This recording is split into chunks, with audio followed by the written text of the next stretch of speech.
Hey everyone, Chelsea back at you. I'm with Core Solutions Group. We offer outsourced accounting, tax, and cash management solutions to US-based law firms. Today, I want to discuss this really exciting report that Clio just released. So if you use Clio, if you get emails from them, you probably got their 2019 Legal Trends Report, which is what I have up on my screen right now. Now, I have gone through this report. If you've never seen this, if you've never gone through it, I encourage you to hop on their website and download it and at least get it emailed to you so that you have it when you have a moment to look over. The information that is in this report is so valuable to law firms, and you can really leverage it to improve the quality and the profitability of your firm. They have a few different sections here. I'm not going to cover all of them. More specifically today, though, I want to talk about a survey that they did with 100 firms on responsiveness. We're also going to talk about part 5, which is success as defined by lawyers in their firms. And then I just want to show you some really valuable information that they've got on this report that you should absolutely take the time to look over so that you understand it and maybe even benchmark it to your firm. So part 4, putting 1,000 law firms to the test.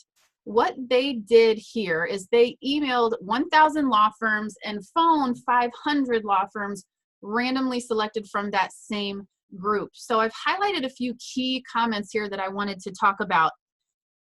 32% of clients who have ever shopped for a lawyer don't expect a law firm to get back to them. And 64% of those who contacted a lawyer they didn't hire said a law firm didn't respond to their phone or email. So what this says in a nutshell is that law firms could do better when responding to client inquiries and prospects that are reaching out to learn more about their services. But here's the interesting part. When surveyed, 89% of legal professionals said that they respond to phone and email inquiries within 24 hours. So I find this very interesting that almost 90% of legal professionals are saying, yeah, we're responding to these calls and we're responding to these emails and we're on top of it, yet the statistics would show otherwise. So let's keep going here. They talk about how they built their sample, which is good because you always want to be careful the information that you're looking at. You want to be aware of how it was gathered, if it was biased in collecting the information. So they have a very good broad scope of the different practice areas and types of firms that they selected for this process. So interesting, let's get into this. 60% of law firms didn't respond to emails at all. Guys, this is over half of every law firm that they called out did not respond at all. Of those that did respond, of the 40% that did respond to the emails, 82% did so within 24 hours. Within 24 hours. So they also outlined this kind of grading criteria of how they were going to rank these firms. And here's what they got with the email. So here's what they rated it on. A likable tone, so the types of words that you're using in emails, if it's a pleasantly written email, if it's a straightforward, no character email. So 58% of responses had a likable tone in their email. 57% provided information that was clear and easy to understand. So when a client reaches out to you over email, that is probably their preferred method of communication. And that's also where they're asking for answers. So it would be fair to assume that they're expecting an informative response. Yet 57% of firms who are responding to email inquiries are putting clear and easy information in the email, which means that almost half have no valuable information in those emails. 28% provide clear next steps. 27% referenced similar legal situations or demonstrated knowledge of the issue. 27% provided some information on rates or overall cost, and 13% provided information on what to expect from the legal process. So we have a few other videos out there, particularly around the client experience, and one that talks about flat rate billing versus hourly billing, where I actually address some of these areas in terms of priming your prospect and doing an educational intake process, which is very similar to what their standards are implying here. So we go on to find out that while most email responses were still timely and within 24 hours, 70% were unsatisfactory in terms of the information provided when stacked up against these few criteria that they've listed out here. So even of the people that responded, 71% of those responses are probably not what your potential client was looking for when they emailed you in the first place. And here's the thing, guys. This is not really new. This information has been out there for a long time. We reference it in a lot of our materials and some of our videos that the number one complaint of consumers when it comes to working with law firms is lack of communication. So what we see here in this report is confirmation, even in that at the beginning of the process, the bottleneck is communication. Where firms might be losing a lot of their prospects is in the lack of communication. So let's talk about the 500 phone calls that they went on to make. So 500 phone calls, 53% of all the emails received requested that we phone the office instead of communicating through email. So this is actually, we're not to the phone calls real quick right yet, but of the emails that they got back, 53% of law firms said, hey, we don't really care to email back and forth. Just give us a call. Just give us a call. 15% of the people that responded with that response didn't even provide any information to call them back to. They provided no contact information at all. So you can start to hear here, just in hearing this information out loud, that there is a lack of proactiveness in holding on to these prospects that law firms are getting via email. So let's look at their law firm email scorecard. So this is the criteria which they outlined before, and this is the percentage of law firms that stacked up to the criteria that they sent. The criteria that your clients honestly are looking for. These are not Clio's criteria. These are client criteria that Clio is presenting for us in this amazing report. So out of the 1,000 firms, 0.5%, folks, 2 law firms responded meeting all of the criteria. I'm curious to know the turnover rate on those law firms. Which prospects actually turn over into existing clients compared to others? That's a good subset to be in. Even the top 5%, 22 law firms rated excellent to good. 22 out of 1,000 law firms. I don't know about you guys, but when I read this information, I'm thinking, well, I know one thing that we could start doing differently that's really going to set us apart. I mean, think about it. You would be in the top 5.5% if only there was a process to meet all of these criteria from all of your incoming emails. So really interesting information. Okay, so now I think is when we're getting into the phone calls. Yes, okay. So law firms are better at answering their phones, but rarely return calls. So let's look at some of the numbers. 56% of law firms answered the calls. 39% of our calls went to voicemail, of which 57% did not return our call within 72 hours. Something to note, very similar to the emails. And you know, when consumers are calling around, they don't state it, but they are going by the 24-hour rule. You know, they give them a call back in a 24-hour time span. So to continue going, 5% of our calls were unanswered. So there's a better rate of unanswered compared to emails. So law offices are more responsive over the phone overall. So they were unable to reach 27% of law firms by phone. While that is a lot better than the email, I mean, it's still almost 30%, guys. Law firms have people calling them, and to not even call somebody back, I just want you to imagine for a moment the missed revenue that is happening there as a statistic. Okay, so many firms would only discuss information related to a case or questions related to rates and cost in a follow-up meeting. So this is a really interesting topic for us. Let's keep going here. 50% provided rate information, hourly or fixed fees. 9% provided a total cost estimate. So a little over half are providing a little bit of rate information. 50% explained the legal process and indicated next steps. So about half. 49% answered most questions asked, much better than email. 11% would only answer questions in a follow-up appointment. So at some point, we're seeing that enough information given over email, we need to meet in person and discuss your case in a little bit more detail, which I can't say isn't fair. 43% would not discuss rates or cost over the phone.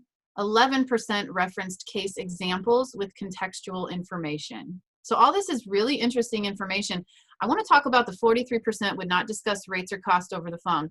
So we did a video not too long ago talking about flat fee billing versus hourly billing. And a few of the pros to flat fee billing that we talked about is, number one, it's an automatic filter.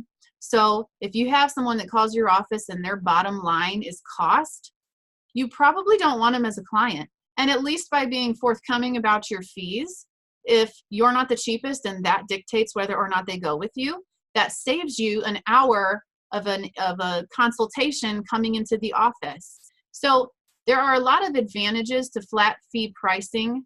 And another one would be that you're able to give this information through the emails. So when we talk about the 43% that would not discuss rates or cost over the phone, being equipped with this type of information for your prospects, knowing what the type of information they're going to be asking for initially, and having that information ready and available for whoever is answering the phone is only an efficient process to have and could help boost these numbers for your particular firm.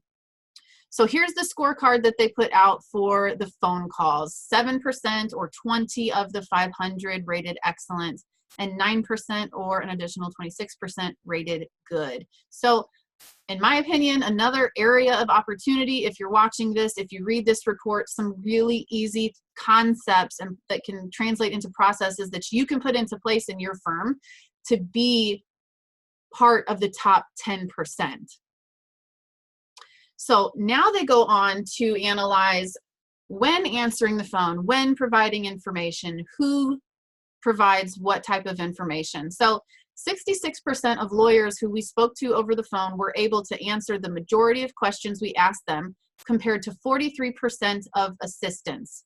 So that is a very interesting statistic. And I think it's common sense to say that, of course, lawyers are going to answer more of your questions and give you more information than an assistant, because they're the ones actually doing the work. But here's my question. Should lawyers be answering the phone? Should they be answering that many questions over the phone in a free consultation? That's open to opinion. What I would tend to think might be an effective approach is knowing if you have a target client, and whether that means case type, how much they can afford, what the fee would have to be, what you're willing to take on, what you're not willing to take on. If you define that and have a preliminary phone call that your assistant can conduct that checks all of those off of your list and determines, okay, this is an ideal client, now we're going to move them to second phase, which is either a free or billed consultation where they come into the office and then meet with the lawyer who has more information to provide them. So let's go on here. 38% of lawyers provided detailed information about the firm's experience handling similar types of cases, compared to 13% of assistants. I think that makes perfect sense to me. And I think the importance of this is showing your experience to your client, which builds a certain sense of trust. So if I'm calling a lawyer and I have a specific type of case, and on the other end, the lawyer or the assistant, if these stories need to be shared with the assistant so that they can convey them to the prospect, that could be a course of action, turn into a process. But if I'm calling for legal services and I say, hey, I have this type A case, do you think you can help me? And the person on the other end of the phone says, we had three cases recently that were this type A case, and this is how they played out. That makes me trust in this law firm and would probably lead me to go towards that over another. So important things to consider, and also questions to ask yourself as you're going through this report, comparing it to your firm, looking at options. How can you overcome these statistics here and elevate your firm into a place that most firms honestly haven't made it there quite yet? So to keep going, 66% of lawyers provided rate information, either hourly or fixed fee, compared to 54% of assistants. So here is area for opportunity for a process. If you know your fees, if you know what you charge, and you can put those out there to the public. Providing that information to your assistants and equipping them with the knowledge in order to conduct these preliminary calls with your prospects would help balance out these statistics. Lawyers picked up the phone 24% of the time compared to 71% of calls that were answered by an assistant. 5% were answered by an automated phone system, which is interesting to me because I hear more and more about lawyers outsourcing their call answering services to, LexisNexis or some equivalent. Now, this also brings up a key point, though, because here we have information pointing to the fact that lawyers provide more informative consultations with prospects than assistants. However, if lawyers are only picking up the phone 24% of the time, then wouldn't it make sense to equip assistants with the knowledge and information that they need in order to filter out a strong client, a strong prospect in the initial phone call? Just my thoughts. So let's keep going here. So, again, they kind of offered up a thought to chew on. Making lawyers more available to potential clients will also help them get the information they need quicker. And while that does make sense based off this information, again, considering other ways to kind of filter the process and equip your assistants and your receptionists with the information that you need to establish a strong prospect versus a weak prospect might be another option as well. So only 43% of law firms responded to our voicemails. For our analysis, all returned calls were forwarded to a voicemail system of our own, of which 86% of responding firms left messages. So not every firm that returned a voicemail even left a message to let the prospect know that they were getting back to them, which means 14% ended their call without leaving a message. Similar to email, most of these responses, 86% of them, came within 24 hours. So again, we have this unspoken 24-hour rule, and you can almost bet that if you haven't heard back in 24 hours, you're probably not going to hear back at all. So 36% provided rate information, hourly or fixed fees. 0% provided a total estimated cost. I think that's something to look into. 14% explained the legal process and provided next steps. Now, if I'm a client, and think about this, step into your client's shoes. Which law firm are you going to choose? The law firm that gets you basic information and tries to get you in the door, or the law firm that knows their stuff, knows their processes, and can tell you what to expect even before you're a client of theirs? I'm just saying, something to think about. 4% answered most of our questions. Only 4% answered most of our questions. So again, are we answering the questions that were being asked of us? Are we addressing what the prospect is reaching out for? And how does that play into these statistics? So here's the voicemail scorecard. I just want to point out that 0% rated excellent or good voicemail. All right, areas for improvement, people. Areas for improvement. We got this. 4% were adequate. Most were unsatisfactory. Information to take. So then they go on to talk about some comparisons between email and phone. Really good information. Again, I encourage you to read through the entire report. We're just going over highlights today. So what does this mean for lawyers? Client expectations for law firms are low, and data from our email and phone analysis suggests this is rightfully so. Enough said. These types of service experiences will undoubtedly hold back firms from achieving high growth success. There's this 80-20 rule out there called Pareto's Law. If you don't know what it is, it would probably be helpful to look that up. But most of these statistics here are falling in line with this law. So what we see in law firms is that 20% of the law firms are generating 80% of the legal revenue in this industry. And I can almost guarantee you that those 20% are those that are doing the things that these statistics are telling us most are not. Just saying. Major opportunity for law firms to innovate and differentiate themselves within their markets. Firms that meet or exceed expectations will capture more clients as they reach out. So just reiterating what we've been saying this whole time. So part 5.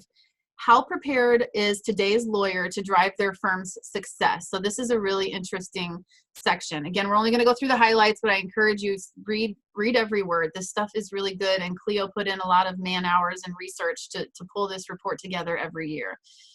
So they surveyed over 2,500 legal professionals to learn more about how they think and plan their success.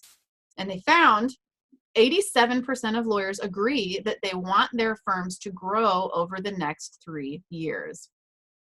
That's not surprising. When you go into business for yourself, you want to grow your firm. But what's the difference between those who want and those who do? Lawyers rank revenues and client base as the top 2 areas they want to see grow. So when we are talking about growth, the measurement for growth, lawyers are saying, is revenue and client base. So amount of money coming in and number of clients at any given time. I would encourage you to also look at the profitability, because there is such a thing as making the same revenue with less clients. So I would encourage you to open up and tap into your profitability and use that as a unit of measurement as well. So there are 2 critical components beyond having expert knowledge of how the law and giving great legal advice to running a successful business in legal. One component is the effort that goes into understanding and delivering quality client experiences. So that's everything they've been talking about up to this point. The other is organizing everything in the firm to be productive and making sure everything gets done in an efficient manner. That is called business ownership. So they go on to give a really cool chart that you should absolutely check out. Half of managing lawyers aren't confident in managing their business. Not confident in their legal skills, confident in their business. That's what they're lacking. When it comes to those responsible for managing the business aspects of a firm, our research shows that a significant proportion of managing lawyers don't feel prepared to handle the business side of a law firm. While 92% are very confident in their skills as a lawyer, only 53% are confident in running the business side of their firm. So I have conversations around this idea a lot with the law firm owners that I speak with, which are a wide variety of practice areas, time in business. And one of the discussions that almost always comes up is there's a difference between practicing law and running a business. And coming out of law school, lawyers don't know how to run a business. And running their own business, lawyers might not necessarily have time to learn the ins and outs of running a business. Lawyers are somewhat unique in the fact that in all but a few states, you must be licensed and practicing in order to own your own firm. Law business owners are more often than not allowed to be passive business owners, meaning they have to work in their business just as much or more than they are allowed to work on their business because of the nature of their profession. Only 7% agree that law school prepared them to run the business side of their firm. 23% agree that their bar association provides adequate business training. So while that's much better in the scope of things, that's still only 23%. So where are lawyers going to get this business knowledge? So here's a chart of the pink line are those that are not confident in their abilities, and the greenish blue line are those that are confident in their ability. So what's interesting here is that business classes outside of school ranks at the very top. So traditionally we're brought up to believe, and we're given the impression that college is the way to go. That's the source of information. Well, it's almost 2020, and people are realizing that a lot of the information that's out there in order to run a business and be an entrepreneur and build a career and gain knowledge, it's not just college anymore. And so I was pleasantly surprised when going through this report that almost at the top of the list were business classes outside of school. So broadening your knowledge and looking at non-traditional outlets in order to gain the knowledge that you need as a law firm business owner to run the business side of law. 62% of those confident in managing the business side of their firm frequently read books or articles related to running or growing a business, and 36% frequently take courses. So I'm a big advocate of book reading personally. I have a few that I would like to recommend if you've never read business books, or even if you have and you're into it. These are really, really great books. The first of which is Good to Great by Jim Collins. this book reflects a scientific study. I mean, they spent so much time and money in doing this research. What they did is they looked at publicly traded companies. That was their constant in order to be able to accurately measure and put a baseline on the research that they were doing. So publicly traded companies who have been around for a very long time. So we're talking, Walmart, Johnson and Johnson, and a few others in there. And what they did is they wanted to look at what not only made the business successful, but what is it that these businesses were doing that made them successful over such a long period of time. And while you're probably not a publicly traded law firm and you haven't been in business for that long, and maybe you didn't even anticipate being in business for that long, maybe you want to retire and that's the end of your firm, or you have somebody else do it. What's interesting about this book, what I love the most about it, is they tried to start their research and they did not want to make it based on leadership. They did not want to hone in on any one person or leader or CFO or CEO in the company and attribute the success to a person. They did not want to do that. But as they got so far into their study and into their research, it was absolutely undeniable how much leadership affects sustained success in a business environment. And, while you're not retail, there are still nuggets to be had that can absolutely be incorporated into your firm. And so that being said, my next book to recommend is John C. Maxwell, The 17 Indisputable Laws of Teamwork. So this is like almost a leadership book where you can get really good information on working with your team. And in the legal industry especially, turnover is pretty high. It's hard to find good help. It's hard to afford benefits to make your firm look more appealing to, a skilled attorney. And so this is a really good book. Another one that I would recommend is, two books by Mike Michalowicz. The first of which is The Pumpkin Plan, and the second one is Profit First. So the Pumpkin Plan talks about basically niching, which lawyers can't say they niche and specialize, but I can say that. So it talks about how you find your most profitable practice area, if we're talking about a law firm, and really getting super good at just a few things instead of okay at a lot. Really good book. Now, Profit First is a book that talks about a system that we actually promote, and we call it bank account budgeting system. But it talks about an idea of how to manage cash that's been around for a really long time. And it's a really easy budgeting system for cash management, which also happens to be an area that could use improvement in law firms. So all of those are some books that I would recommend you read to expand your business knowledge and improve on the business side of your law firm. So let's keep going here. What differentiates those who know how to run a business? Lawyers who are confident about managing the business side of their firm tend to worry a lot less about it. That makes perfect sense.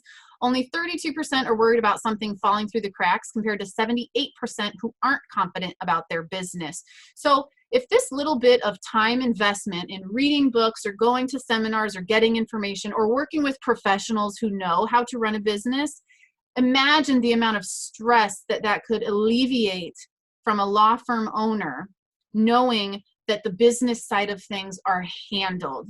And the industry as a whole is one of the most stressful industries, and there's information supporting that. So if we have a tool that you can tap into that would alleviate so much of that stress, you should absolutely be pursuing it. So another interesting thing, business areas firm managers often engage in. So again, here we have the green are the people that are very confident in their business ability, and the pink, not so confident in their business ability. What we can see here in these two places is that there's a wider spread in marketing and long-term financial planning between the two, which means that these two things are obviously two areas of the business that business savvy law firm owners are investing their time and efforts into, that then as opposed to law firm owners who aren't very familiar with business and running a business. So that is certainly something to pay attention to. And we even, when we go through budgeting with a client, marketing is one of our first budgeting items. It is almost 2020. If you are not marketing, you absolutely should be. You must, otherwise you will die on the vine. Marketing is a must in business nowadays. And long-term financial planning, I could get into that for a whole nother hour. So we're going to keep going, but it's definitely something to pay attention to.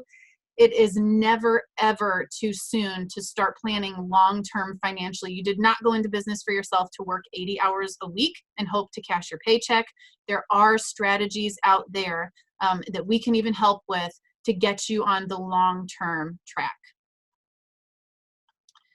So let's see here, more really good information. So part 6, these are just, you'll have to go and again, download the report because they give some really awesome data here. So just a note, hourly billing is still the predominant method for billing among law firms. That is changing quickly though. If you are not on flat fee billing, certainly something to look into.